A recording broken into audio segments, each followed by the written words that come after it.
This is where we hold them. This is where we fight.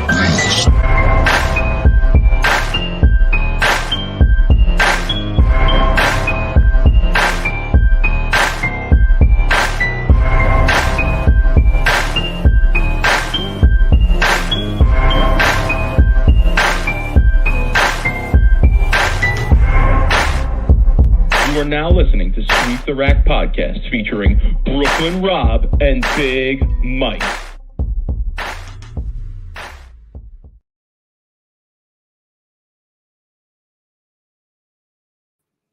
Rob, what's good, homie? Yes, sir. We are in full bowling mode, Mike. I just appreciate your hypeness. I do. Like you come on. You're just ready. You're ready, dude. I'm ready. There's a lot to talk about, man. We got a whole bunch of bowling going on right now. I mean, we got the US Open in qualifying. We have to review a Players Championship show. But before we talk about your league review, I put on Twitter a little bit of a comment there that I got some responses to. Comeback, maybe, Mike, maybe a comeback coming for me bowling wise. I made an appointment at B3 Performance in Tempe, and I just happened to be fortunate enough to be living close to one of the best training facilities in the country for bowling. If anybody doesn't know B3 Performance, it's owned and ran by Mike Calderon, who used to be an EBI tour rep for years, and his wife Brandy Wolf. And it's I made an appointment. I'm gonna get refitted, Mike. I'm gonna get my PAP done. I'm gonna drill an old blank ball that I got, and I'm gonna bowl for an hour on a sport pattern and see what's happening. So yeah, I'm excited to give some my league review next week on how I threw it and if a comeback is imminent or if I pack up my shit and retire again. So that's the news out of my end, Mike. I mean, that honestly, first of all, that sounds like somebody we need on the show. Even better, Calderon? Yeah, even better Yeah. if we could get them after you go there and get the real scoop on what went down. Also sounds awesome. Sounds like an awesome experience. Sounds like something I would enjoy. Yeah, it's like Kegel. It's like a Kegel training facility. Like it's just bowling like lanes. I haven't been there yet. I'm excited to see the facility. But you know what though? I'll be honest. I think I needed a little bit of a rejuvenation to get my like motivation back. And I think getting refit will help me like start to get the juices flowing again. So I don't want to go on a 30-minute rant of someone on YouTube accused me of if I was going to go this show. But you know, we'll see if I can get the juices flowing, maybe make a little bit of a comeback, make some goals. I think a little bit of my issue has always been my goals are way too big for what my ability is. Like my goal is like, oh, make a show. Like, no, like I got to calm down. Yeah, Dave. That's great. So anyway, Charlie, what's good, Charlie? Saying snowed out of bowling tonight. Sorry to hear that, Charlie. Had a big snowstorm over the weekend on the East Coast, and guess where I went to get snowed in? I went to one of my favorite places in the world, the Borgata Hotel and Casino, and got snowed in from Friday afternoon all the way until later on Saturday, probably about dinner time on Saturday was the earliest that we were able to leave. Met our guy Billy Punch, no doubt. You're wrong about it being the best week of bowling. We'll talk about that, but had a couple drinks, hung out, talked some bowling talk. My friends were like, not only did I run into Billy Punch, but I also ran into Steve Pavlenko Jr., shout out to him, and I ran into Alex Cavagnaro, Rob. Now, that's a name from the past that we're that's a shocker at the Borgata. Yeah, right. I know. So I ran into them as well. And needless to say, my friends that I was with who were college friends and not bowling friends, they were like, yo, like, how do you just know random people like at the Borgata just coming up to you? Like, what's up? I'm just like, yo, it's bowling community shit, man. That's just how it is. Casino, man. So yeah, had a wonderful time, wonderful company, wonderful time. Did really well at the casino, so that was good as well. So great weekend. Check that off the bucket list. Get snowed in at the Borgata Hotel and Casino. So Rob, we have a lot to talk about tonight.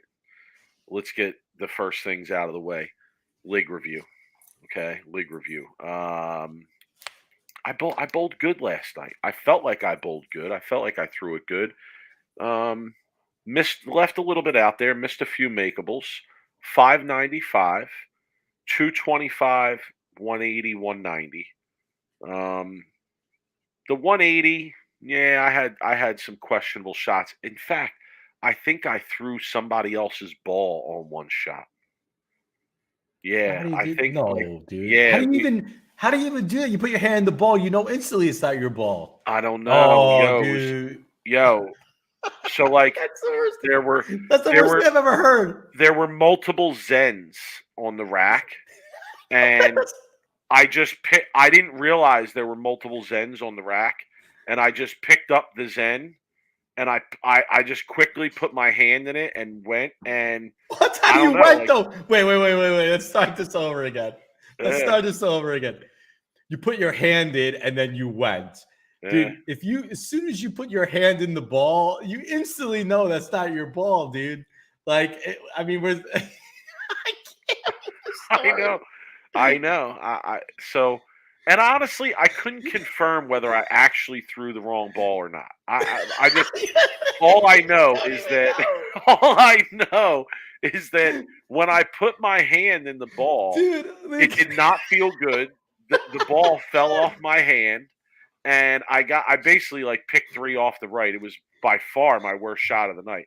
And dude, then you're getting worst of the week. Listen, getting worst of the week. Listen, and then when I went to throw the next shot, I picked up my ball. I know it was my ball, and I put my hand in it, and it felt fine. It felt completely normal, and I threw a great shot and struck. And I was like, how did that shot feel so bad? Like, how did that ball feel so bad on my hand? And I don't know. The only explanation I could come up with is that I picked up the wrong ball and threw the wrong ball. So dude, you should have said that on this air, dude. People are like, lighting you up right now.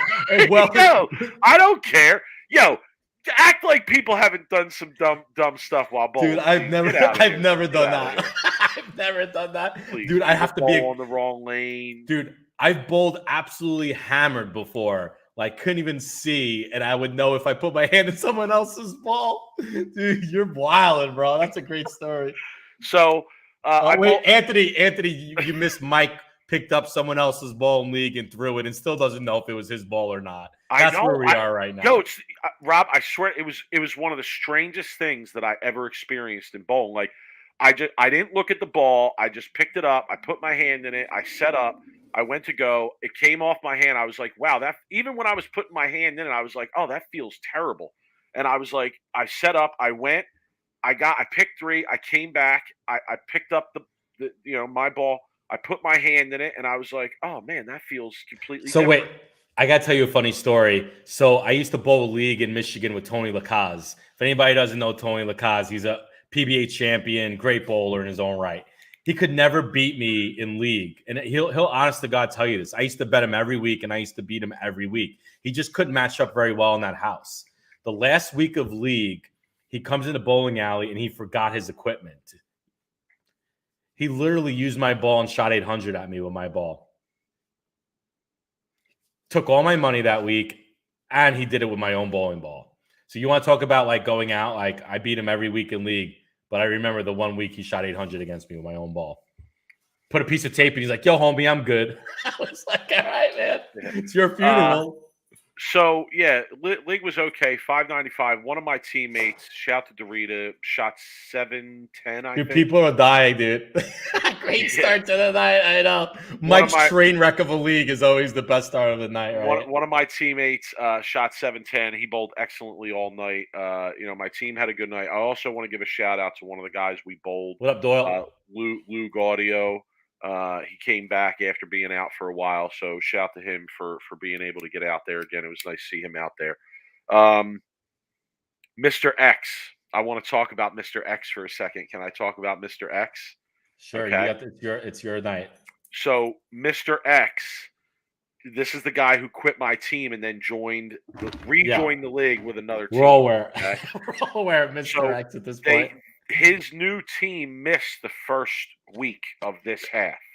So we had to wait for them to post bowl until we put that pattern out, because each week it's a different pattern, right?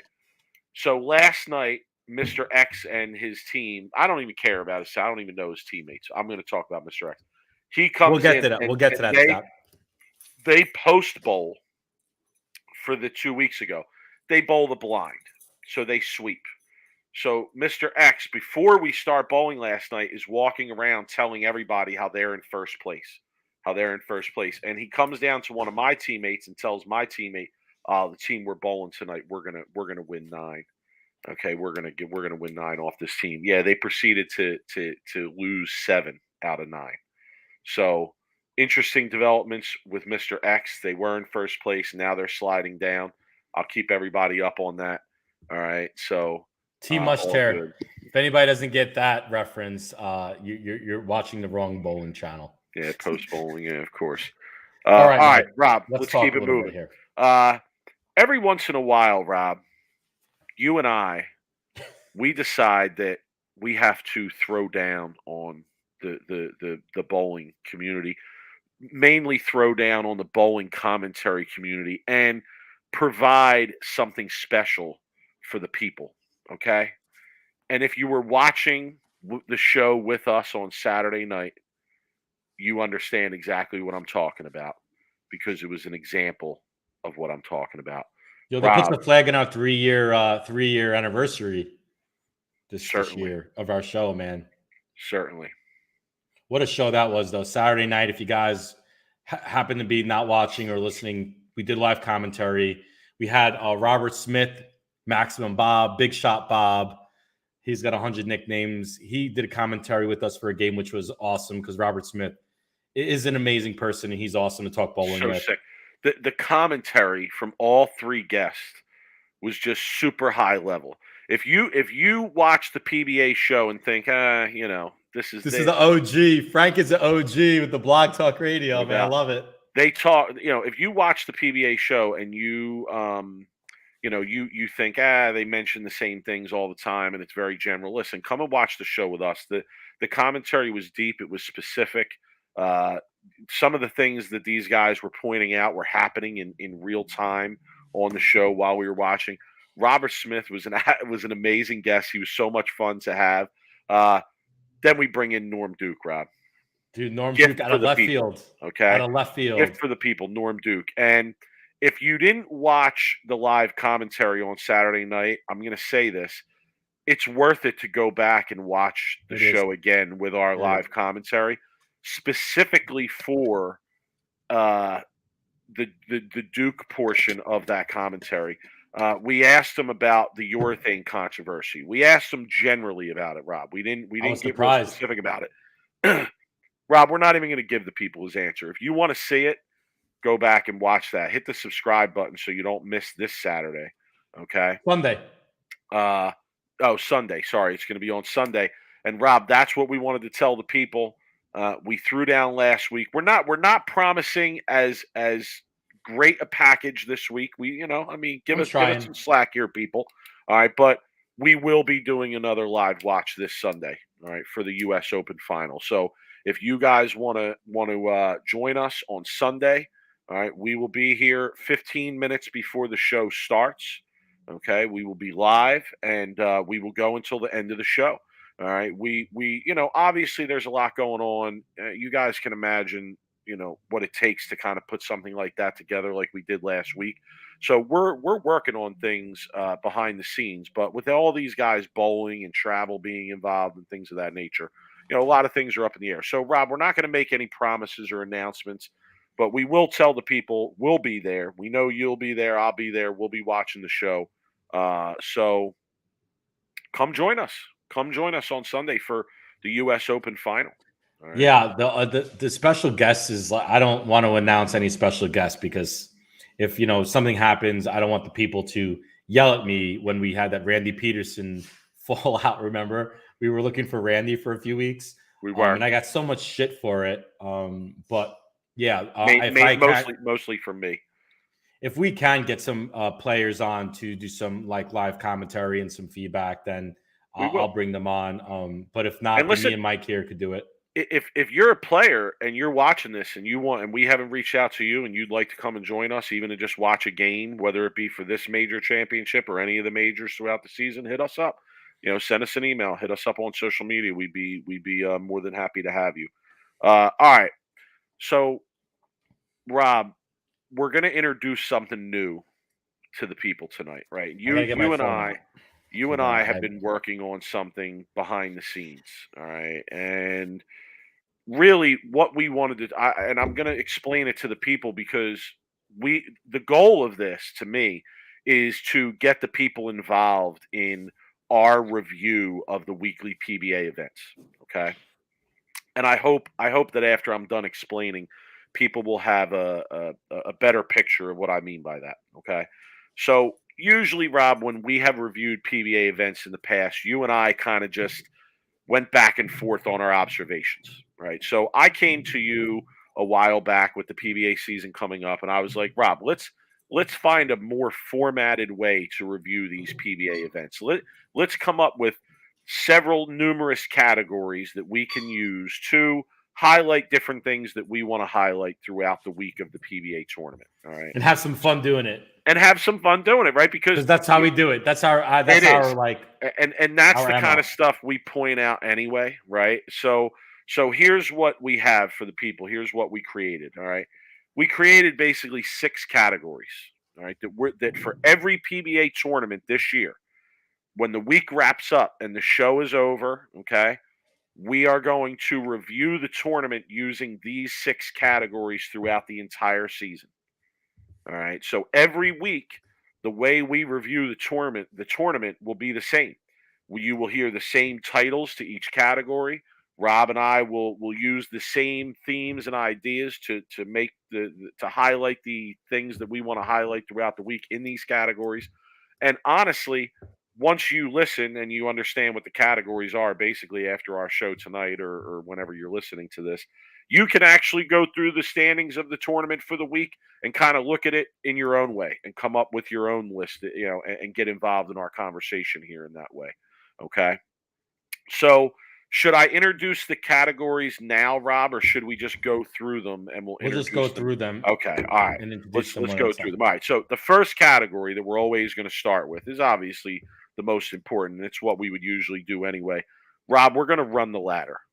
That's the first thing we're going to do. Every week when the PBA tournament wraps up, we're going to run the ladder. So run the ladder, this category of reviewing the tournament is for Rob and I to go through all 4 matches from the step ladder. And, we might concentrate on one match versus another, but generally we will touch on all the matches and review them all. All right. So, Rob, for the PBA Players Championship, which obviously took place over basically 3 weeks, okay?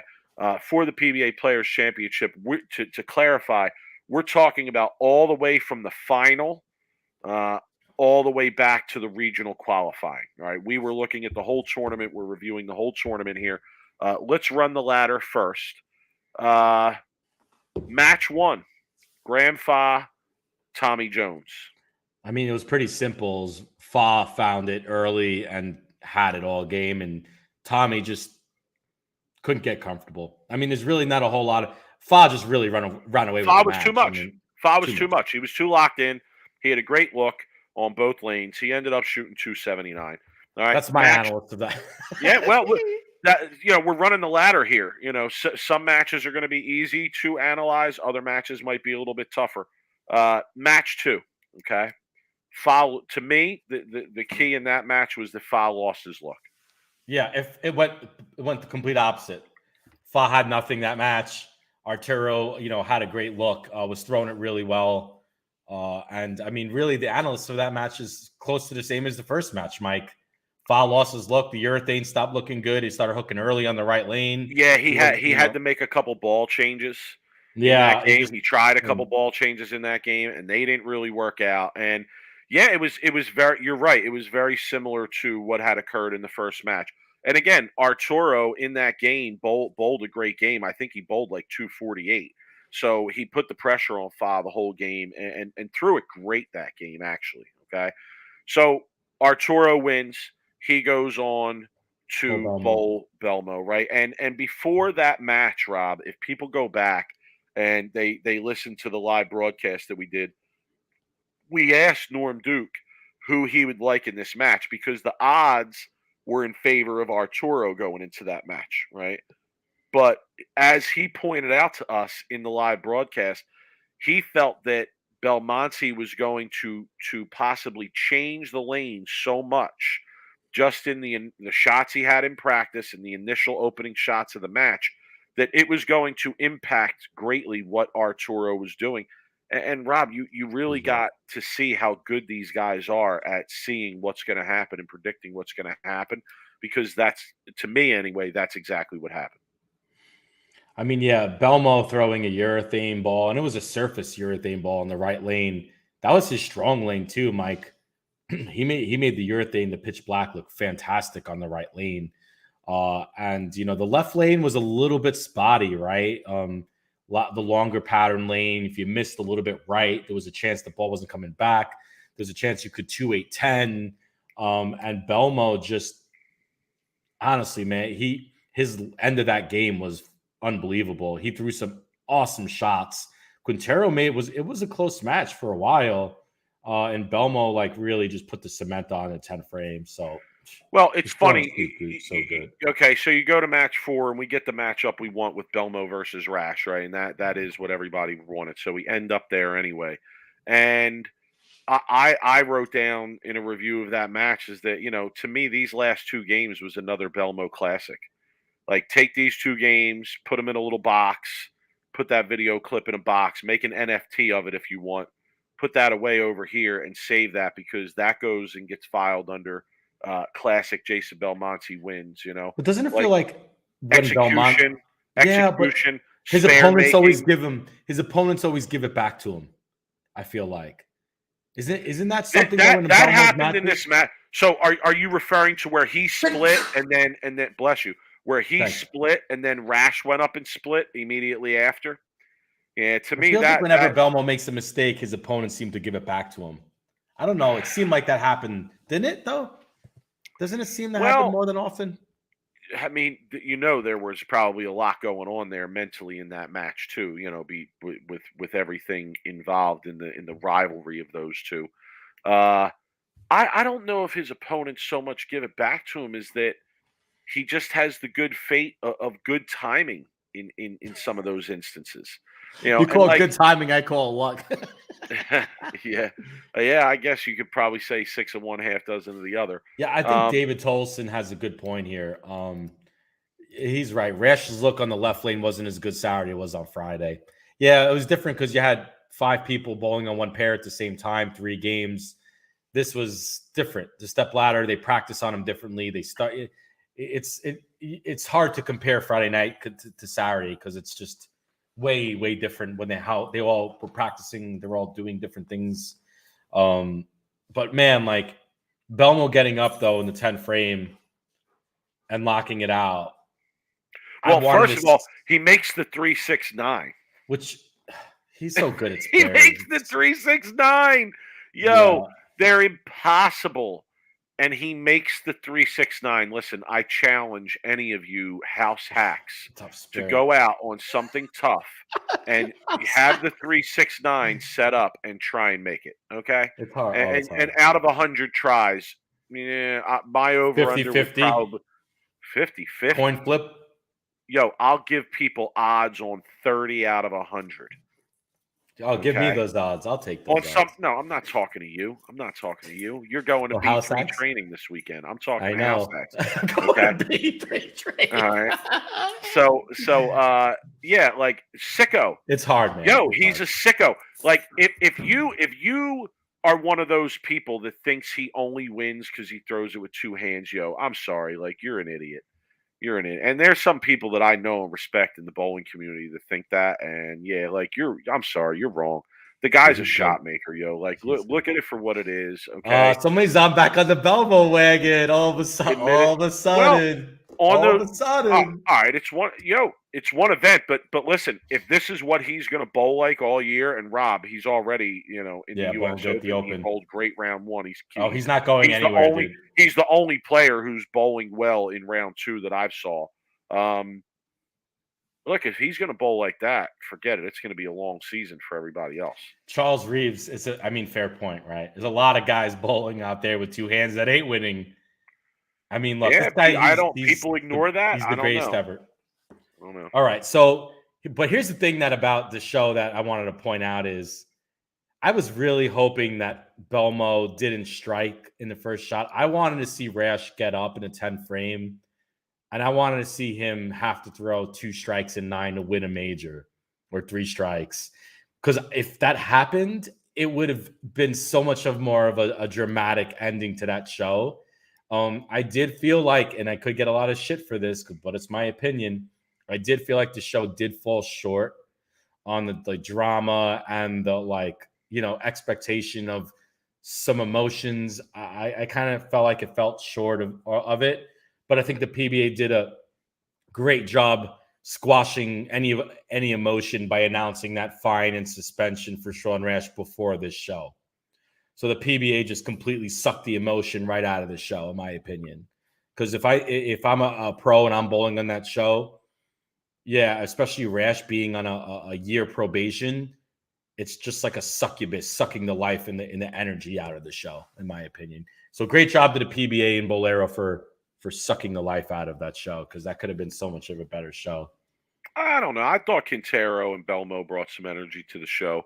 I think Rash was very reserved. I think in order for him to really break out emotionally there, you probably would have People had remember what you described. People remember. Well, listen, it's one event. Let's see how the rest of the year goes. It's going to be a lot of events, Mike. Trust me. All right. Well, okay. I stand by it. All right, Rob. We're going to continue through our list of reviewing the event here. All right. Again, I want to remind people we're talking about the whole event. We're talking about all the way from the final step ladder where Belmo wins all the way back to the regional qualifying here. All right. Our second category to discuss the tournament, Rob, is going to be who would you want to ride with? Who would you not want to ride with? All right. Like, and ride home, right? Like ride home, right? No, ride to the next event. Ride to the next event. Like, this category, we look at the standings and we think to ourselves, all right, well, if we had to drive, we were at the PBA event, we had to drive to the next event, who's somebody that we would want to ride with and who's somebody that we would not want to ride with on the way to the next event? All right. So, Rob, what do you got for the people here? Who are we doing with the ones we want to ride, or what are we starting? Let's go want to ride first. I want to ride with Arturo Quintero to the next stop. Because I feel like, dude, this guy was off 6 or 7 years, dude.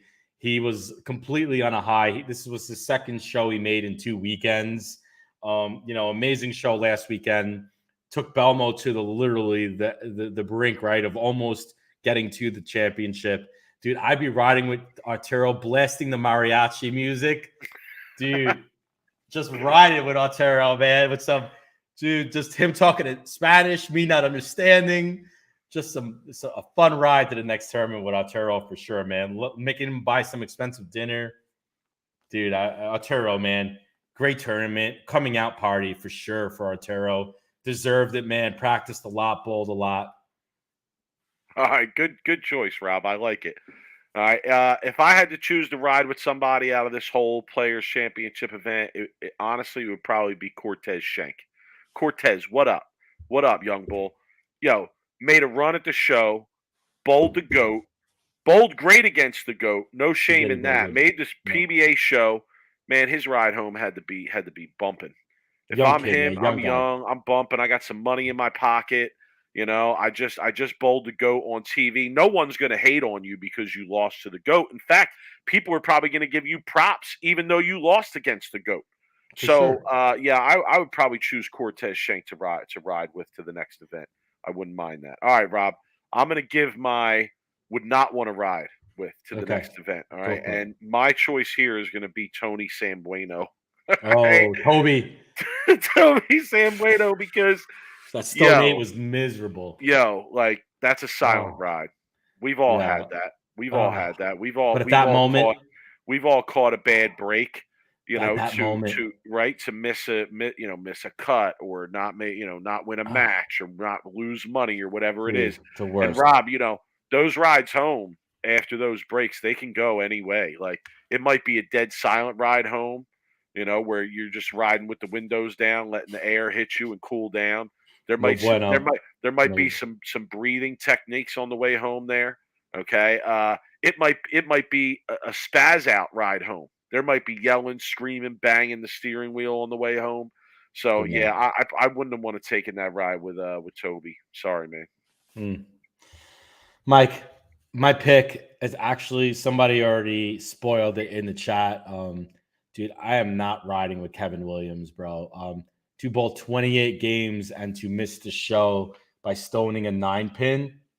And keep in mind, that's at Stone 8, for a righty, because he's a lefty, I can't imagine having to deal with that, especially 28 games, Mike. 28 games, and then you do that to miss the show.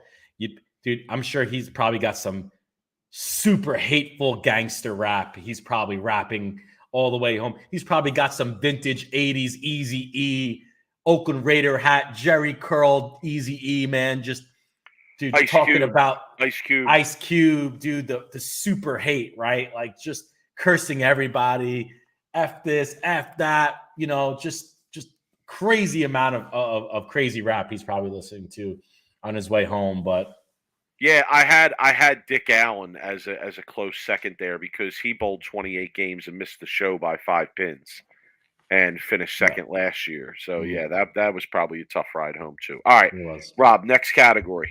Do you guys get what we're doing yet? You see what we're doing yet? We're breaking the tournament down by cat. All right, run the ladder. Who would you want to ride with, not ride with? Here's our next category. I see you, Hoss. All right. I see you, Hoss, is a category where Rob and I pick out somebody that, hey, yo, we see you, Hoss. Like, nice run. Good run, bro. Things are on the upswing for this person. Nice run. Keep it going. Keep your head up. I see you, Hoss. Rob, who you got? I see you, Mookie Betts. Ooh. I see you, Mookie Betts. Good one, Rob. Yo, 29th. I see you, Hoss. 29th. I respect your game, Hoss. Dude, 29 out of 64, my man. Dude, my man is a professional baseball player. He doesn't bowl probably half the year. Dude, they play 162 games and then spring training and all kinds of stuff. My man finished 29th out of 64 bowlers. Sick. Dude, you don't think that guy can bowl? Dude, imagine if he was on full time, he'd probably be making a show. I see you, Mookie. I see you. You keep doing you, boo. Keep doing you, boo. Really, really good. Okay. Somebody in the chat took mine. All right, that's okay. Robert Mattingly in the chat took mine. Bailey Maverick. The goose. The goose and Maverick. I see you, Hoss. First PBA event, first PBA show. Not a bad showing. I see you, Hoss. Definitely see you. All right, Rob. Next category. My favorite one. I hope it's my favorite one. Next category. The people will not be surprised by this one. Dumpster diving gold medal. Who's taking the gold, Mike? Who's taking the gold for the dumpster diving, okay? Nice little swan dive into the dumpster, okay? All right. Who you got, Rob? Mike, I'm giving a lot of gold medals for this answer. You got a list, huh? It's anybody who finished below Mookie Betts at the regional, okay? Oh my God! You guys consider yourself professional bowlers? So people. Oh my God! You guys consider yourself professional bowlers? Yeah, dude, you bowling full time. You have your pro card. You going home and telling everybody that you got your pro card. That I'm a professional bowler, and you're gonna let a guy who plays full time baseball beat you? Yo, man, congrats, man. I'm giving a whole bunch of gold medals to anybody who finished below Mookie Betts. Okay. My someone dumpster. gave it to Rob Stone. I know a lot of people are saying Rob and Randy. Rob and Randy. Okay. That's awesome. All right. You know what? Anthony Battaglia making a good point in the in the chat too. That Brandon Runk should be an honorable mention for ICU Hoss for sure. Yeah, for sure. He bowled 100%. great. He threw it great, even though he didn't make it to that final show. But okay. Here's who I got for dumpster diving gold medal. Lay it on us, man. It's from the West region. Congrats. I got Kevin Saucier. All right. I never heard. What did he do? Never heard of him either. Rob, for 28 games, my man went minus 1,153 for 28 games. 158. 158. I mean, I don't know, man. That's some impressive dumpster diving. Like you were deep on that dive. You were fully committed to that dive. Like there were a lot of DNFs in this tournament because people realized they were out of it. But man, talk about commitment. Okay. Oh, I have no comment on that. I mean, goodness gracious. Gracious. Hey, all man, right. Experience, I guess. Mark it up to experience and learning. Okay. All right, Mike. We got one more category, right? No, two more. Two more for the people. Okay. Our next category is spare shooter. Oh, the spare shooter. Okay. So this category is where we highlight some sort of spare, an important spare, perhaps a missed spare, whatever direction we choose to go. Go ahead, Rob. The Spare Shooter Award goes to everybody on the region shows, those 5 shows.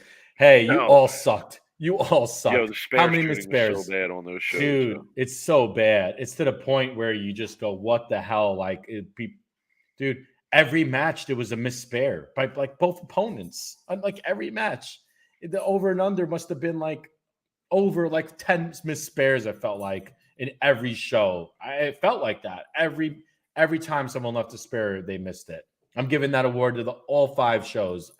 25 players on that show. Yo, Rob, we could have retired if we were able to bet odds on will there be a miss single pin. Yeah, every match I would have bet over. Oh my goodness! All right, my spare shooter award goes to Brad and Kyle. Shout, guys! Giving you the award. The reason is because one goes up and misses a 10 pin, and then the other one goes up and misses the 10 pin. It's like, guys, what are you doing? What are you doing? Like, 15. Yeah. It's true, man. Maximus is 100% true. That's a good point. Dude, that's it, man. R.I.P. Yo, pour one out, man. With Kevin Williams, man, pour one out for the Spare shooting. Yeah, true. So I give it to Brad and Kyle. I mean, they have 100,000 subscribers on YouTube. Feel free to share and plug us, guys. And they do a lot of instructional videos and whatnot, but like then they make it to TV in a match against each other and they both miss a 10 pin. It's not a very good look. Maybe they should do an instructional video on how to make spares. Yeah, use that as an example, I guess. Okay. Man. Last category here, Rob, for the people. And again, people, we're going to review the tournament the same way every week throughout this year. Every week we're running through these categories. So if you want to play along with us, you want to get involved in the conversation next week, when the tournament is done on Sunday, take a look at the standings, pick out your ICU Hoss, pick out your dumpster diving gold medal. Okay. Last category here, Rob. We're calling it milk carton. What does that mean? Explain that. What are we trying to do with this one? In milk carton, we're trying to look at the standings and see a name that perhaps we haven't seen in a while. It's been on the milk carton, right? And we recognize it perhaps from the milk carton. It's like, oh, Hoss, like milk carton. All right, you're back. You're back. Okay. So who do you got, Rob? Oh, man. Dude, Mark Williams. Dude, remember Mark Williams, man? Dude, how can you forget Mark Williams, yo? But he almost won a different category, and he almost won the gold medal for dumpster diving because I believe, DNF because he was averaging 199, but he was in last. So I'm going to assume that was a DNF for Mark Williams. Hope He's got to be up okay there now. in age, though, too, right? So you got to hope everything's dude, well health-wise with him. Robert Smith is talking about that. Hey, he bowled, no he doubt. bowled, he did. But Mark Williams is my milk carton award. Okay, Who you got? my milk carton, and I hope word gets back to this person too, because I would like for them to hear this and watch this. My milk carton goes to Mike Eaton Jr. Ooh, that's a blast from my past for sure. Mike Eaton Jr. Wichita, Okay, Wichita Shocker. Yeah, Wichita Shocker, Wichita State guy, finished in 12th place in his regional. He was on the show, the ESPN College Championship show. It was probably in like 1998, like spring of 1998, I would imagine. And he was on that show, and I believe they were bowling against Michigan State. Billy Sell was on that show as well. He pops in the chat every once in a while. That show, like, inspired me to want to bowl in college. Like, watching that broadcast was what made up my mind, like, 100%. Like, yeah, I have to go do this. Like, I have to go try this. I have to go have this experience at some school that has some sort of an opportunity to make it and compete at this level that these guys are competing at. And Mike Eaton was one of the better bowlers on that show. And I always remembered that name. Right, Dave mentioning in the chat he beat JD to win 40K at the Showboat. I know that was actually was probably around the same time, I believe. Right, did make that final. So great young bowler. I mean, really, like, can't overemphasize how good he was when he was a young player. I've seen his name here and there around, but really haven't seen him that competitive. 12th place, like I said, finished pretty good. So yeah, I give him my milk carton award. Yeah, man. Mike Eaton, friend of mine. I want to say he was a Michigan guy because I believe he was really good friends with Brian Walchek. And I want to say there is some connection there. I don't remember, but I remember Mike Eaton being a Michigan guy and maybe crossing paths with him when I went to college out there. So good. He's a friend of mine. I've known him since I was a younger guy bowling in college, and good to see him still bowling competitively, honestly. Good finish 12th, man. Good for him. All right, so Rob, that wraps up our review of the Players Championship. Yeah, Grand Rapids, Michigan, Spectrum Lanes. I knew it. I knew he was a Michigan guy. I remember running into him a lot out there. Okay. So that's our people. Keep track of your categories, and next time we talk, it'll be next week for the U.S. Open. We'll be running through the same categories. We'll be giving our opinions, and we want to hear your takes on who's the gold medal for dumpster diving, and who you see, Haas. Who do you see? Who you got? Who you got? All right, Rob. Let's talk. You just brought it up, right? Let's talk a little U.S. Open. Let's talk U.S. Open. Second day of qualifying is going on as we speak. Mike, they look abnormally tougher than usual, at least today. Right? I mean, let's talk. There's some pros that are throwing plastic on their first shot, right? I know if you've watched more than I've watched. So, one, what are you seeing? What are your takes after second day right now? Like, I advocate for tough lane conditions everywhere, but even I think there's a limit, and what they have out there today might be like too tough for a standard. Not for EJ Tackett. Yeah, I see.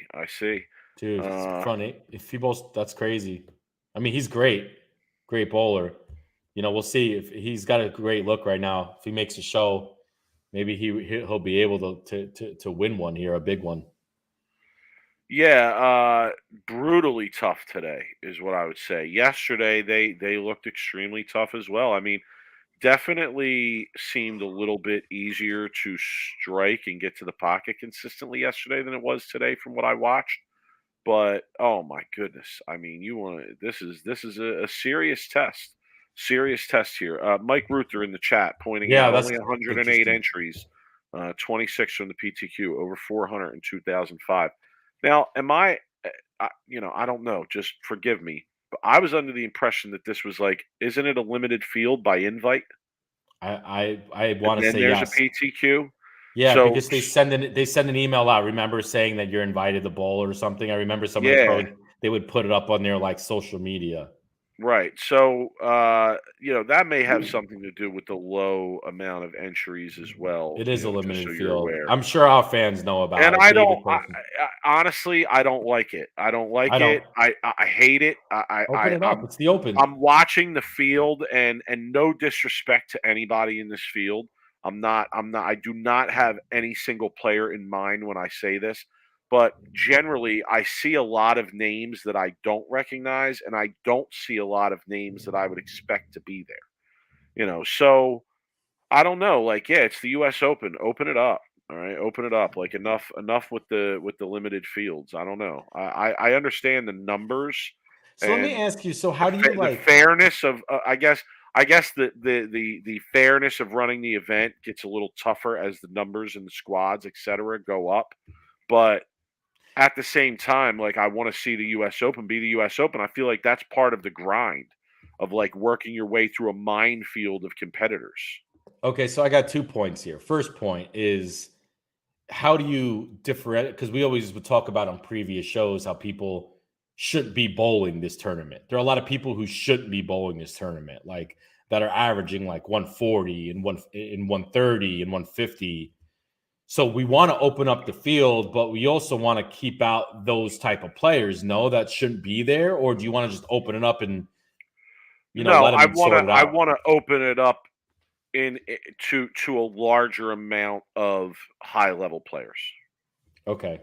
Yeah, Because you I get don't what want I'm to open it saying, up. right? Yes, exactly. I don't want to open it up to any Tom, Dick, and Harry who's going to go out and bowl 24 games of ridiculousness. But Right. I do want to see some top. I want to see anybody who is anybody in the bowling environment I think that's be out hard there though. competing in the U.S. Open. Dude, with the way, I don't want to get down this road because we could, but the way how you can't, how would the USBC differentiate a top tier player and someone who's a pretender averaging 230 who's going to go there and average 140? I don't think that's so hard to differentiate. I mean, PBA members, participation in PBA regionals, participation in other high level USBC events, USBC Open, USBC Masters. You can go back a year or two, see who participate. I mean, Rob, honestly, maybe it needs to be done off of a disqualification purpose. Like, all right, we'll let you in. You average 170 and you're never getting You're back not in coming again. back. Sorry. I like to Ever. put, yeah, but You know. but that doesn't, what if I average 170 and I really worked on my game throughout the year? I want to go back there and maybe do better. I mean, why should I be disqualified for averaging 170? Okay. All right. Maybe 170 is too high. I'd Maybe say anything 170 is below too high. like 150. If you average below 150, then maybe you should go on a 160, waiting period. 165. I don't know. Maybe there should be like a 3-year wait or something. I don't know. We can go down this road, but I want to also point this out. Nico, speaking of the PTQ, Jillian Marin bought the PTQ with 5 hours of sleep. Okay. She did an amazing thing by qualifying for the PTQ. Like, there's without a doubt, this girl is 16, 17 years old, and she made it to the US Open. She's a beast. Can we stop with the 5 hours of sleep shit? Because, Mike, when I was in college, we used to bowl on 3 hours of sleep. When I bowled action when we were kids, we used to bowl on 2 hours of sleep, and we were still at a top. When you're 16, 17 years old, 5 hours sleep is actually a lot of sleep compared to what we did when I was a kid. And I used to bowl on 2-3 hours of sleep and bowl at a high level. Stop with the 5 hours of sleep stuff. The media just is out of control with that. But that doesn't mean that we should, talk. I mean, we should talk about her PTQ qualifying as a 16-year-old, 17-year-old girl, guy. That's impressive. And we all know she's that good. Okay. She's going, if the PWBA continues and the tour lasts through the years, she can go down as maybe being the best woman bowler, of her generation, honestly. We'll wait and see, but the way she's going, this girl's incredible. So that being said, I got it out of my system. Stop at the 5 hours of sleep. Stop it. Okay. Fair enough. All right, so Rob, we'll be following up on the U.S. Open, right? We'll be following up on the U.S. Open. Live commentary Sunday. Live commentary Sunday. Social media. Give us a follow, right? I'm at the 215. He's at Brooklyn Rob 11. We'll definitely be active over there as they get to the show. But yeah, like Friday, Saturday is probably two of my favorite days in the bowling year, where you have those 24 games of round robin match play. We don't get that a ton anymore, so I love that format. I just think it's amazing. And I'll definitely be spending a lot of time this weekend, particularly Friday and Saturday, watching those match play rounds, but especially Friday night. Love that match play round Friday night. All right, Rob, let's give the people what they want.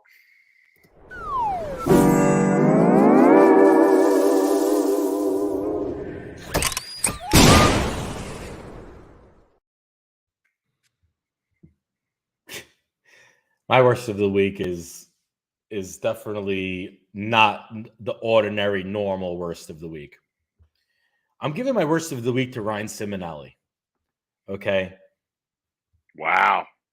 Yeah. Wow. A name that we all recognize other than Tim Buck for worst of the week. This is significant. Yes. So we didn't talk a whole lot about this because we were too busy with the Players Championship and all the drama that was going on with Rash and whatnot. Ryan Simonelli bowled a internet bowling troll. Now I'm familiar with this gentleman. I've never talked to him, but I understand what Ryan Simonelli did.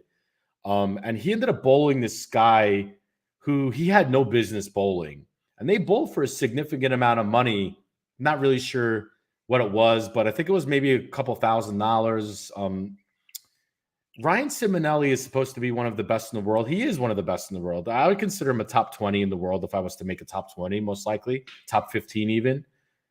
Honestly, like, he doesn't really have any business bowling this guy who, was talking shit over the internet. I feel like it was just free money for him, which I get, but I know a lot of my friends who are top tier bowlers in the world wouldn't have even paid any attention or given this guy any kind of like attention for being an internet troll and then bowling him.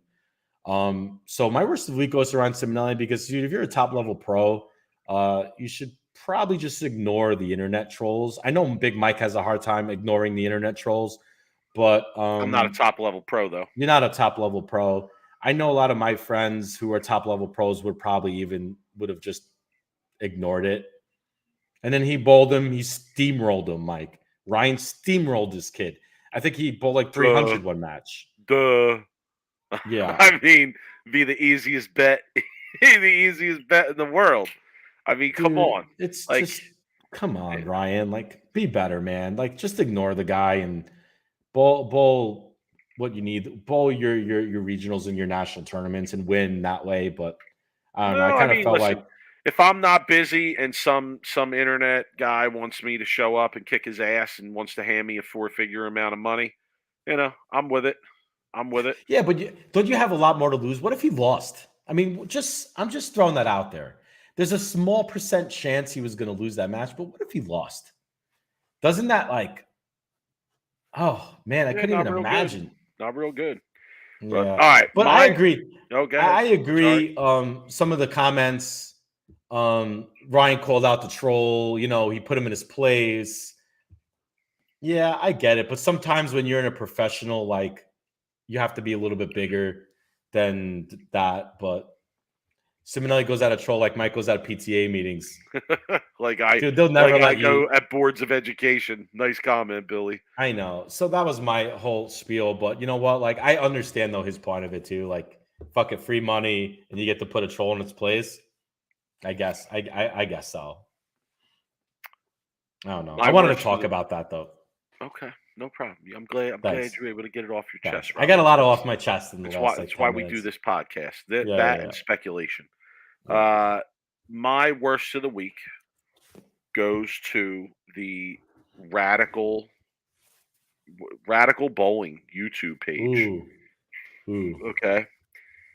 They posted a video. I'm not going to have to say too much about this one.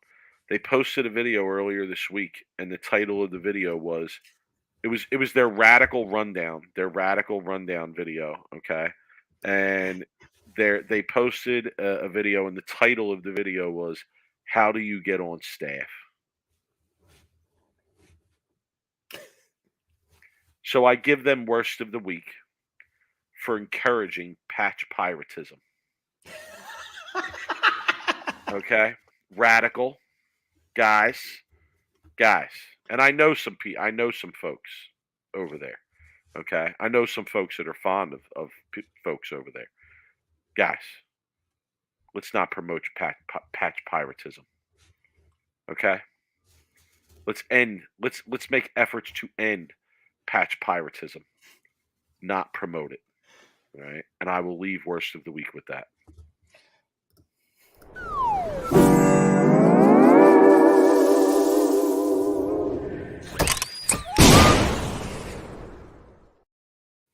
Jimmy reminding everyone, all staff still taking applications. Jimmy, all staff always taking applications. Okay, all staff applications never end. All right. Rob showing the people left, Mike. The worst of the week rosin bag. There are only a few left. There's not many left. Yo, shout to the people. Shout to the people for supporting us. We greatly appreciate it. We'll be honest. We're not making shit on these rosin bags because the shipping is like too expensive for rosin bags. But anyway, we appreciate the support. Seriously, like the way that you guys made too. Yeah, I mean they really are great. They are. They're great rosin bags. Yeah. Anthony Spagnolia, he got a free one. He got a free one from me because he showed up to Bristol. So I had to hook him up because he's in the chat.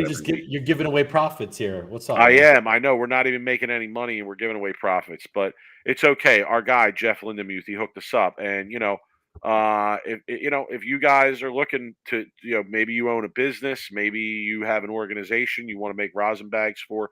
He does other stuff too. Definitely check him out. Hey Tom, tough week for it to be a Chiefs Kingdom, huh?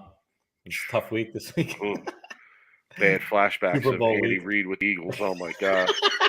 Oh my god. Sorry, Tom. How to throw that? I'm a Jets fan, so we just hate. That's all. I can't. I gotta lay off the football. We can't talk. Dude, about Robert, direct him. Sweep the rack rosin bag. Once they're gone, they're gone. We're not making any more after that. We're gone. I don't know about that. I could say this. We won't be making any more of the worst of the week ones. No, we'll make new ones. We'll be doing that. We might come out with a different one maybe at some point in the future. And we're raising our shipping costs because you guys all live in the craziest areas. Yeah, it's going to be a $35 rosin bag. All right, so we do premium rosin bags over here. Yeah, okay, 100%. Premium 100%. Rosin bags over here. All right, Rob. Final thoughts. So a few things in the bowling world that I just want to bring up real quick. The PBA is going full Roger Goodell out there the last 2 weeks, and we haven't been able to really comment on one of them banning like steel wristbands, anything with steel or metal in the wristbands starting next year they can't use. And Mike, I just saw something today on social media where the PBA is actually banning plug bowling balls going into the 2023 season. Now, it might seem, kind of not news for pros, because if you're a pro bowling the national tour, you don't see a lot of the big hand braces, and you don't see a lot of probably plug balls. I know there's some pros out there probably that bowl regionals that this might be affected. People, maybe people who work in pro shops who plug multiple bowling balls and use different layouts. I know I used to do that and found a layout I liked. Can't use those anymore. So, Mike, is Tom Clark going full Roger Goodell on us and making this the no fun PBA league or no fun PBA tour? Or do you think these changes are just kind of not really important? I don't really think they're that important. Is it? Yeah, and I don't know. Is it only the national tour? Or is it also regional tour? It's a good question. I don't know. I don't want to say that it's the regional tour also. I'm sure Jeff Riggles, who listens, will probably correct us or knows this full story. He posted it on his 11 frame, I believe. I didn't read the article yet, so I will probably go ahead and read it sometime this week. But I definitely know they're banning it for the national tour going into 2023. Our fans are smart, man. Doug Stockton, national only. So, yeah, I mean. Yeah, Robert Mattingly in the chat pointing out that a lot of regional guys can't afford new balls if they're making changes to pitches, et cetera. It makes sense. Et cetera. I understand that, but my point to that would be if you're going through that kind of change, you should probably be doing that on a number of balls that you already have. And then when you decide on the change that you're comfortable with and you want, then you go and drill some stuff. I mean, I think generally like bowlers are constantly drilling up bowling balls. So at least most of the bowlers that I know. But yeah, interesting to hear those rules anyway. All I right, wonder so what Rob, else they're going to ban the next few weeks. Rob, I'm going to use final thoughts to respond to your brother in a comment that he made on Twitter because I don't want to get into a 3-day Twitter argument with Jeff. So I'm going to use my platform here to respond to Jeff. And if Jeff so chooses, I guess he can either address me in the chat perhaps or he'll respond. Address me on Twitter. He bowls league tonight, I think. He bowls league tonight, so he listens to it later. Okay. Well, Jeff, feel free. He posted something today, Rob, because I would say me and you and Dave as well, we're all kind of critical of motive equipment, right? Randy was critical of motive equipment on the last. Did you see his post? You know what I'm talking about? I did. He put up a post today, letting me know particularly that, and I don't know why it was just directed at me. Those guys are haters too, Jeff. All right. I'm not a hater. So, yes, you are.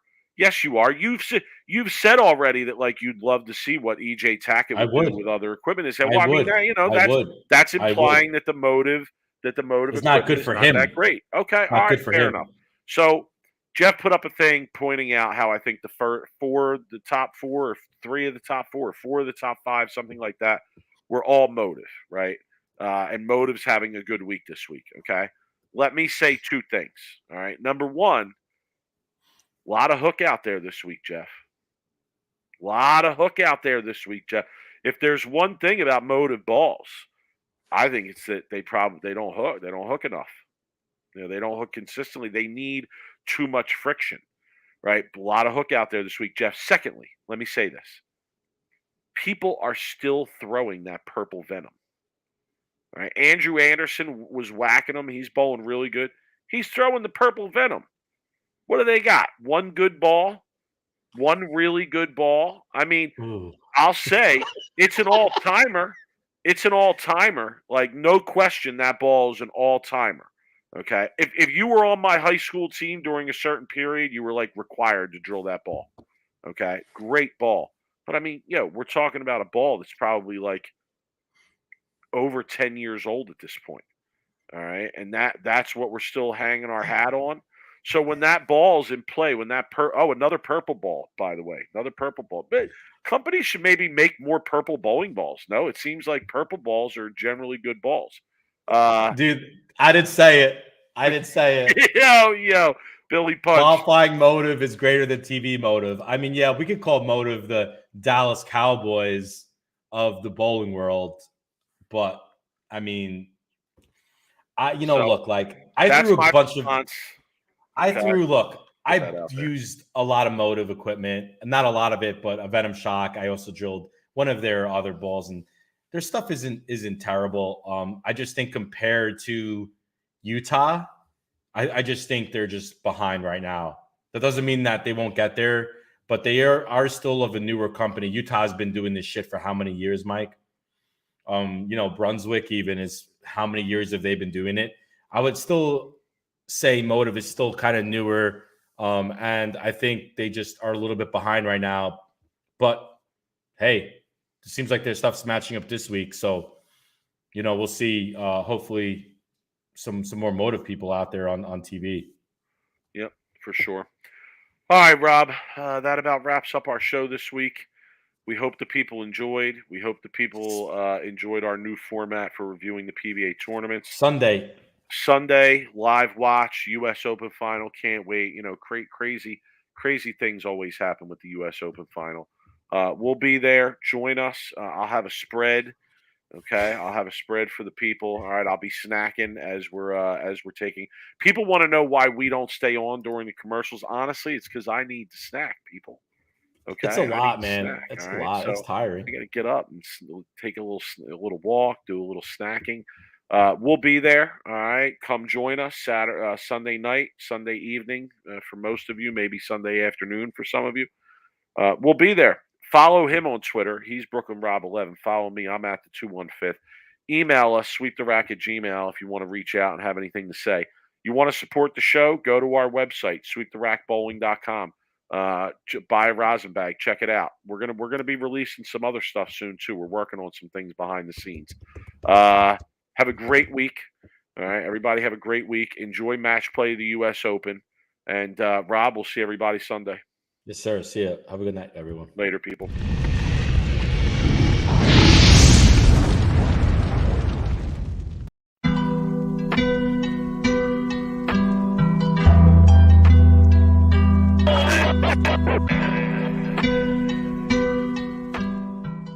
You are now listening to Sweep the Rack podcast featuring Brooklyn Rob and Big Mike.